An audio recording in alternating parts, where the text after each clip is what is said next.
ফসল বীমা যোজনা, জমি থাকলেই 14,700 টাকা দেবে মোদি সরকার। করতে হবে ছোট্ট এই কাজ। কেন্দ্রীয় সরকার কৃষকদের জন্য একটি গুরুত্বপূর্ণ খবর নিয়ে এসেছে। আবহাওয়া এবং প্রাকৃতিক দুর্যোগের কারণে কৃষকদের ফসলের ক্ষতির জন্য ক্ষতিপূরণ দেওয়ার সিদ্ধান্ত নিয়েছে কেন্দ্র। যারা ফসল নষ্ট হয়ে যাওয়ার কারণে ব্যাপক ক্ষতির সম্মুখীন হচ্ছেন তাদের জন্যই এই বিশেষ সুযোগ। কেন্দ্রীয় সরকার শীঘ্রই কৃষকদের প্রতি হেক্টর জমির জন্য 14,700 টাকা হারে শস্য বীমা প্রদান করবে। প্রকল্পটির নাম প্রধানমন্ত্রী ফসল বীমা যোজনা। এবারে আমরা আলোচনা করব এই প্রধানমন্ত্রী ফসল বীমা যোজনার কি কি সুবিধা রয়েছে। চলুন আলোচনা করা যাক। নাম্বার 1, যদি আপনারা প্রধানমন্ত্রী ফসল বীমা যোজনার সুবিধার কথা বলি, তাহলে এই প্রকল্পের মাধ্যমে সরকার প্রাকৃতিক দুর্যোগের কারণে ফসলের ক্ষতির জন্য কৃষকদের ক্ষতিপূরণ দিবে।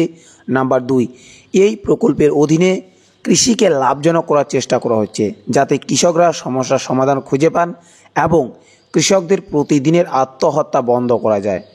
নাম্বার 3, ফসল বীমা যোজনার মাধ্যমে কৃষকদের চাষের জন্য উৎসাহিত করা হচ্ছে এবং তাদের ক্ষতিপূরণ দেওয়া হচ্ছে।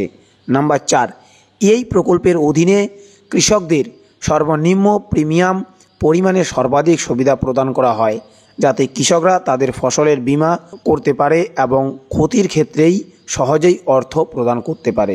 নাম্বার 5, সরকার হেক্টর প্রতি 14,700 টাকার ভিত্তিতে আর্থিক সহায়তা প্রদান করবে এবং সর্বোচ্চ 2 লাখ টাকা পর্যন্ত বিমাও প্রদান করা হবে।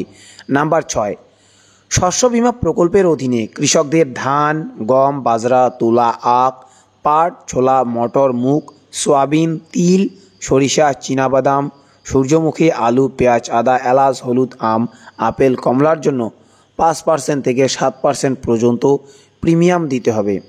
এবারে আসি আমরা প্রধানমন্ত্রী ফসল বীমা যোজনার কি কি যোগ্যতা লাগবে, যোগ্যতার মানদণ্ডই বা কী। নাম্বার 1, প্রকল্পের অধীনে খাজনা হিসেবে চাষ করা কৃষকরা এই প্রকল্পে অন্তর্ভুক্ত নন। নাম্বার 2, এই প্রকল্পের অধীনে আবেদনকারী কৃষককে অবশ্যই ভারতের নাগরিক হতে হবে। নাম্বার 3, কৃষকের জমি সংক্রান্ত যাবতীয় প্রয়োজনীয় কাগজপত্র থাকা আবশ্যক। নাম্বার 4, আবেদনকারী কৃষকের কিষাণ মিত্র সহায়তা সংগঠনে থাকা আবশ্যক। নাম্বার 5, কৃষকের কাছে আধার কার্ড এবং অন্যান্য KYC নথি থাকা আবশ্যক। চলুন এবারে তাহলে জানা যাক কীভাবে এই ফসল বীমা যোজনার জন্য আবেদন করবেন। নাম্বার 1, কৃষককে প্রথমে ফসল বীমা যোজনার অফিসিয়াল ওয়েবসাইটে যেতে হবে। নাম্বার 2, এই অফিসিয়াল ওয়েবসাইটের হোম পেজে আবেদনকারীকে ফসল বীমা যোজনার রেজিস্ট্রেশন প্রক্রিয়াটি সম্পূর্ণ করতে হবে এবং আবেদনপত্রটি সাবধানে পূরণ করতে হবে।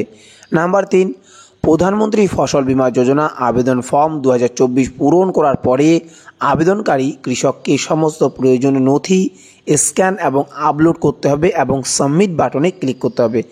নাম্বার 4, এইভাবেই আপনি আবেদনকারী কৃষক এই স্কিমে সুবিধাভোগী হবেন। আশা করি আপনারা বুঝতে পেরেছেন। যদি ভালো লাগে অবশ্যই লাইক করবেন আর এরকমই বিভিন্ন প্রকল্পের আপডেট পেতে চ্যানেলটি সাবস্ক্রাইব করবেন।